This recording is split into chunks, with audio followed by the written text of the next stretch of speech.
Welcome to special analysis. నేను రమా మండవ. ఈ రోజు అనాలిసిస్ లో భాగంగా మనం తీసుకోబోతున్న టాపిక్ ఏంటంటే, ఈ రోజు అనాలిసిస్ కి నేను ఒక టైటిల్ పెట్టడం జరిగింది. అది మీరు చూసినట్లయితే లోకేష్ వర్కింగ్ ప్రెసిడెంటా, ఈయన తట్టుకోవడం కష్టమే అంటున్న వైసీపీ అని చెప్పేసి నేను టైటిల్ పెట్టడం జరిగింది. ఆ అంశం గురించి ఈ రోజు మనం మాట్లాడుకుందాం.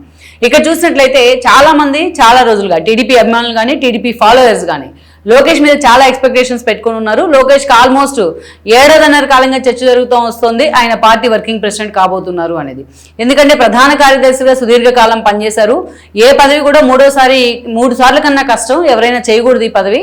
సో 3 సార్ల తర్వాత వాళ్ళే స్వచ్ఛందంగా పదవిని వదులుకోవాలని చెప్పి లోకేష్ ఎక్కడికి వెళ్ళినా మాట్లాడుతూ ఉన్నారు. ఆల్మోస్ట్ నేను ముందు ప్రధాన కార్యదర్శిగా ఉండబోవట్లేదనే ఒక ఇండికేషన్ అయితే ఇస్తా ఉన్నారు ఆయన. At the same time Lokesh CM కాబోతున్నారా, చంద్రబాబు నాయుడు జాతీయ రాజకీయాల్లోకి వెళ్తున్నారన్న ప్రచారాన్ని కూడా ఎక్కడికక్కడ ఖండిస్తూ మరో 15 ఏళ్ల పాటు చంద్రబాబు నాయుడే సీఎంగా ఉండబోతున్నారు, కూటమి ప్రభుత్వం అధికారంలో ఉండబోతుందని చాలా క్లారిటీ ఇస్తా ఉన్నారు. అయితే ఇదే సమయంలో పార్టీకి సంబంధించి ఆయన వర్కింగ్ ప్రెసిడెంట్ కాబోతున్నారు అనేది దాదాపు 7.5గా నడుస్తున్న ప్రచారం. ఆ ప్రచారాన్ని లేటెస్ట్ గా ఆ పార్టీ ఒక పదవుల కూర్పులో భాగంగా లోకేష్ కు పార్టీ ప్రధాన కార్యదర్శి పదవి ఇవ్వడం జరిగింది. అయితే ఈ సమయంలోనే ఇక్కడ లోకేష్ ప్రధాన కార్యదర్శి అయ్యారంటే ఆయన ఫాలోయర్స్ కో ఆయన అభిమానులకో అదొక సంతోషకరమైన అంశమే. ఎందుకంటే ఈరోజు టీడీపీకి భవిష్యత్ నిర్దేశకుడిగా లోకేష్ ఆల్రెడీ ఎమర్జ్ అయ్యారు.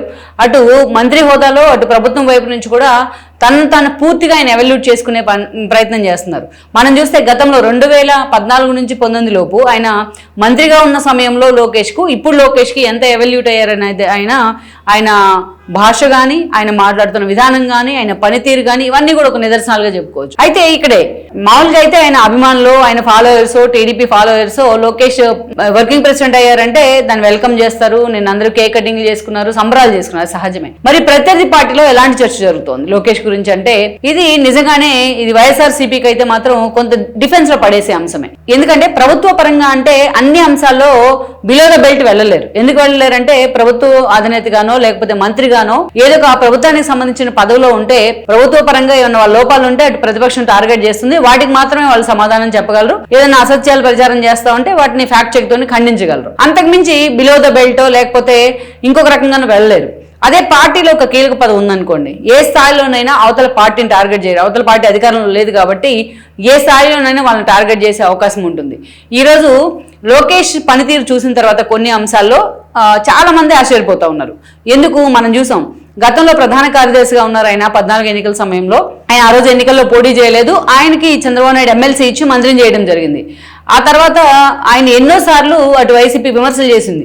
ప్రత్యక్ష ఎన్నికల్లో గెలవలేని వ్యక్తిని తీసుకొచ్చి, ప్రత్యక్ష ఎన్నికల్లో పోటీ చేయకుండా రాజకీయాల్లోకి వచ్చిన వ్యక్తిని తీసుకొచ్చి చంద్రబాబు నాయుడు ఎమ్మెల్సీని చేసి మంత్రిని చేశారని చెప్పి ప్రతిరోజు తిట్టేవాళ్ళు వాళ్ళు లోకేష్ని. సరే, మంగళగిరిలో అతను ఓటమి తర్వాత కూడా అతను క్యారెక్టర్ని కూడా హ్యూమిలేట్ చేసే ప్రయత్నం చేశారు. అవి అందరికీ తెలిసిన పరిణామాలే. అలా లోకేష్ని పదే టార్గెట్ చేస్తూ ఉండేవాళ్ళు. ఆ తర్వాత ఆయన మంత్రి పదవి ఇచ్చిన తర్వాత ఎక్కువగా దాని మీద ఫోకస్ పెట్టిన కారణంగా పార్టీతో డీలింగ్ అయ్యారన్న ఒక స్పందన ఉండేది అప్పుడు పార్టీలో. లోకేష్ పార్టీని పక్కన పెట్టేశారు, పూర్తిగా తన సమయం అంతా మంత్రి పదవి కోసమే కేటాయిస్తున్నారు అని ఆ రిఫ్లెక్షన్ కనిపించింది 2019 ఎన్నికల్లో మంగళగిరిలో పోటీ చేసిన సమయంలో. అప్పటి నుంచి కూడా సరే ఆయన తాను వైసీపీ ఏ స్థాయిలో తను టార్గెట్ చేసిందో, ఏ స్థాయిలో తన ఫ్యామిలీని టార్గెట్ చేసిందో, ఎలా తన వ్యక్తిత్వ హననం చేసిందో వాటన్నిటి నుంచి ఆయన పాఠాలు నేర్చుకునే ప్రయత్నం చేసి తనను తాను దిద్దుకునే ప్రయత్నం చేసుకున్నారు. దానికి ఫలితమే మొన్నటి ఎన్నికల్లో రిజల్ట్.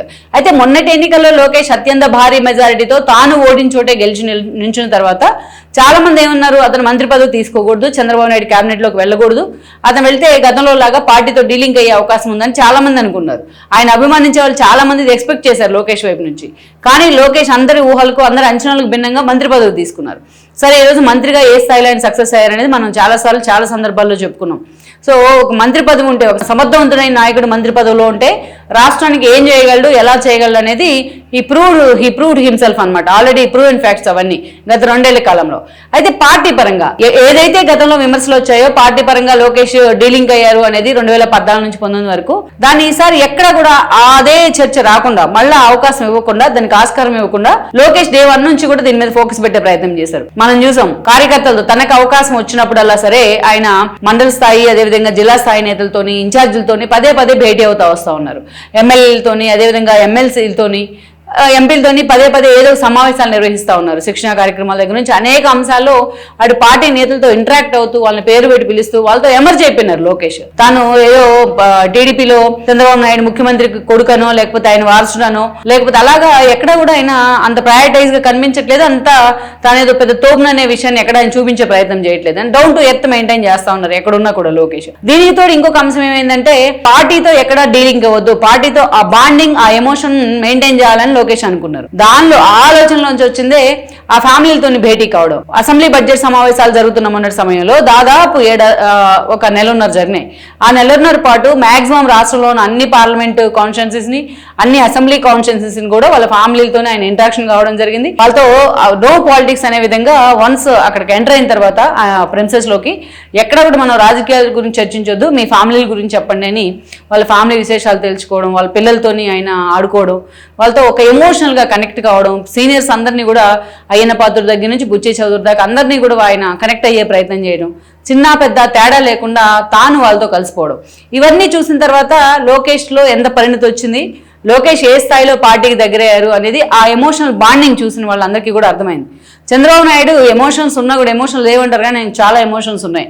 భార్యను తిడితేనే కన్నీళ్ళు పెట్టుకున్నారు ఆయన. అలాంటి చంద్రబాబు నాయుడు ఎర్రనాయుడు పాడమోస్తూ కన్నీళ్ళు పెట్టుకున్నారు, చంద్రయ్య పాడమోస్తూ కన్నీళ్ళు పెట్టుకున్నారు. అలాంటి చంద్రబాబు నాయుడు బట్ నేతల విషయానికి వచ్చేటప్పటికి చాలా స్ట్రిక్ట్ గా చాలా డిసిప్లిన్ మెయింటైన్ చేస్తారు ఆయన. అలా అని వెళ్ళి నేతలను వెళ్ళి ఆలింగనం చేసుకోవడాలో లేకపోతే ఒక ఎమోషన్ ని బయటకు చూపించడాలో ఉండవు. ఎప్పుడు కూడా ఎమోషన్స్ ఆయన మనసులోనే ఉంచుకుంటారు. అయితే లోకేష్ సంథింగ్ డిఫరెంట్ అనేది పాదయాత్రలోనే ప్రూవ్ అయింది. అలా లోకేష్ డిఫరెంట్ గా, ఎందుకంటే చంద్రబాబు నాయుడు కంటే ఈ విషయంలో కొంత డిఫరెంట్ గా ఆయన కనిపిస్తూ ఉన్నారు. అందుకే ఆ స్థాయిలో కనెక్ట్ అవుతా ఉన్నారు ఈ రోజు పార్టీ నేతలు కానీ క్యాడర్ కానీ. సో ఇది వైసీపీలో చర్చ. ఎక్కడైనా ప్రభుత్వ పరంగా ఉంటే ఏదైనా విమర్శలు చేయొచ్చు, కానీ పార్టీతో కూడా అంత ఎమర్జ్ అవుతూ పార్టీని ఆయన స్ట్రాంగ్ చేసే ప్రయత్నం చేస్తూ ఉంటే ఈ రోజు కాన్స్టిట్యున్సీలు పెరిగే అవకాశం ఉంది. అవకాశం ఉండేది కాన్స్టిట్యున్సీలు పెరుగుతున్నాయి. నియోజకవర్గాల విభజన కూడా కేంద్రం కూడా ఆ దిశగా పావులు కదుపుతా ఉంది. ఈ క్రమంలోనే ఈ రోజు ఇతర పార్టీలో ఉన్న చాలా మందికి లైక్ వైఎస్ఆర్సీపీలో ఉన్న చాలా మంది అసంతృప్తులకి నిన్నటి దాకా వాళ్ళకి ఎంట్రీ లేదు, ఎందుకంటే ప్యాక్ అయిపోయినాయి కాబట్టి పార్టీలు. ఈ రోజు నియోజకవర్గాలు పెరుగుతున్నాయి కాబట్టి టీడీపీ వాళ్ళకు స్కోప్ కనిపిస్తుంది. టీడీపీలో లోకేష్ ఒక నిజమైన లీడర్ గా కనిపిస్తా ఉన్నారు. అందుకే ఆయన మామూలుగా పూర్తి స్థాయిలో మంత్రి పదవి మీద ఫోకస్ పెడితేనో ప్రధాన కార్యదర్శిగా ఉంటేనో మనం తీసుకోలేకపోతా ఉన్నాం. ఈ రోజు ఆ స్థాయిలో ఆయన పార్టీ వర్కింగ్ ప్రెసిడెంట్ అయ్యాడు అంటే పార్టీ పరంగా మనం పూర్తిగా డిమోరలైజ్ అయినట్టే. మన పార్టీ పరంగా చాలా మంది అటు లోకేష్ వైపు వెళ్లే అవకాశం ఉందన్న చర్చ అయితే ఆ పార్టీలో జరుగుతోంది వైఎస్ఆర్సీపీలో. లెట్స్ సీ మరి మొత్తానికి ఒక సమర్థవంతుడైన లీడర్ పార్టీకైనా అటు ప్రభుత్వం తరపునైనా ఎలా ఉండాలి అంటానికి లోకేష్, ఎలా ఉండకూడదు అంటానికి జగన్మోహన్ రెడ్డి మనం ఒక పర్ఫెక్ట్ ఎగ్జాంపుల్ గా చెప్పుకోవచ్చు. Please share, like and subscribe R24 Telugu YouTube channel.